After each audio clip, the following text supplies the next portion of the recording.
Shalom. First and foremost, I want to give all praises, honor, and glory to Yahweh, Bahasham Yahushai, Bahasham Rakha Kodash. Double honors to the elders and the apostles of Great Millstone, and peace and blessings to the elect. And today we're going to go into the book of Psalms, the 58th chapter. To the chief musician, Altakith, Miktam of David. Do ye indeed speak righteousness, O congregation? Do ye judge rightly, O ye sons of men? Yea, in heart ye work wickedness, right? In your minds you work wickedness. Ye weigh the violence of your hands in the earth. Okay, let's take a look at that in the NLT. No, right? The answer, no, you plot injustice in your hearts. You spread violence throughout the land. The wicked are estranged from the womb. They go astray as soon as they be born, speaking lies. So who are the wicked that are estranged from the womb? Esau, Edom. And it's in their spirit. That's why they are estranged from the womb. Let's go into that word estranged. Right? It says here to be a stranger, to become estranged, right? To be alienated, to be estranged, to go away. Okay, so off rip. Okay, off rip, they are estranged from the womb. And as it says, from the womb they go astray. Let's go into that word astray. To wander, to err, to sin. So it's already embedded in them, right? To cause, to err, to mislead mentally and morally. It's already embedded in them to go astray from birth. That's how you know they're the wicked. It says here, their poison is like the poison of a serpent. They are like the deaf adder that stoppeth her ear. Right? That means it's dangerous. Their poison is dangerous, and they're like the deaf adder that stoppeth her ear. Right? So they don't want to hear the righteousness, the words of righteousness. It's not for them. Right? In Isaiah it says, "Let favor be showed to the wicked, yet will he not learn righteousness." Because they weren't created to be the vessels of righteousness. They were created to be the vessels of wrath fitted for destruction. So of course they're going to stop their ear. They don't want to hear this. Verse 5, which will not hearken to the voice of charmers, charming ever so wisely.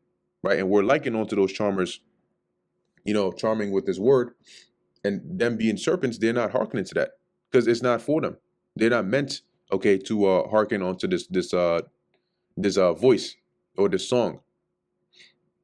Verse 6, break their teeth, O God, and their teeth is what? Their power. Right? O God, in their mouth, break out the great teeth of the young lion. See, what does a young lion use to attack and to defend? Its teeth. So that's likened onto their power. And David is saying here, Lord, take their power away, break their power. Let them melt away as waters, which run continually. When he bendeth his bow to shoot his arrows, let them be as cut in pieces. So it says here, may they disappear like water into thirsty ground. Damn. Made their weapons, or make their weapons useless in their hands. Right? That's that when it says he bendeth the bow to shoot his arrows, let them be as cut in pieces, useless. Verse 8, as a snail which melteth, let every one of them pass away, like the untimely birth of a woman. That's a stillborn, that they may not see the sun. Okay, in other words, bring judgment upon them, bring it swiftly. Okay, even from birth. Don't even give them a chance to come upon the earth. Verse 9, he says, before your pots can feel the thorns, he shall take them away as a whirlwind, both living and in wrath. It says God will sweep them away, both young and old, faster than the pot's heat over burning thorns. Right? If you put the thorns as like, part of the the sticks, to keep the fire burning. It says here, before the pots can even heat over the burning thorns, the Lord's going to cook them. Right? He's going to take them away. Verse 10, the righteous shall rejoice when he seeth the vengeance.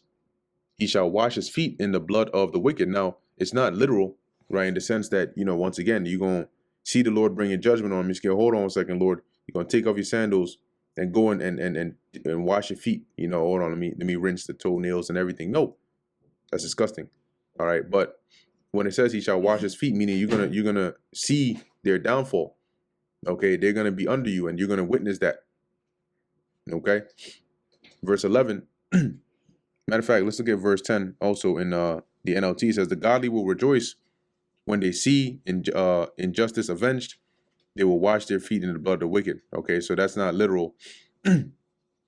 Verse 11, it says, so that a man shall say, verily, there is a reward for the righteous. See? So the Lord is going to do it so right? He's going to avenge the righteous and bring down the wicked to the point that people are going to say, yes, truly, there is a reward for the righteous. Verily, he is a God that judgeth in the earth, right? Verily, the Most High, is a God that judgeth in the earth after seeing what he is doing or what he's going to do on behalf of the righteous. And that brings us to the end of the book of Psalms, the 58th chapter. Lord willing, that was edifying to the elect. In closing, I want to give all praises, honor, and glory to Yahweh. Bahasham Yahweh Shai, Bahasham Rakha Kodash. And until next time, Shalom.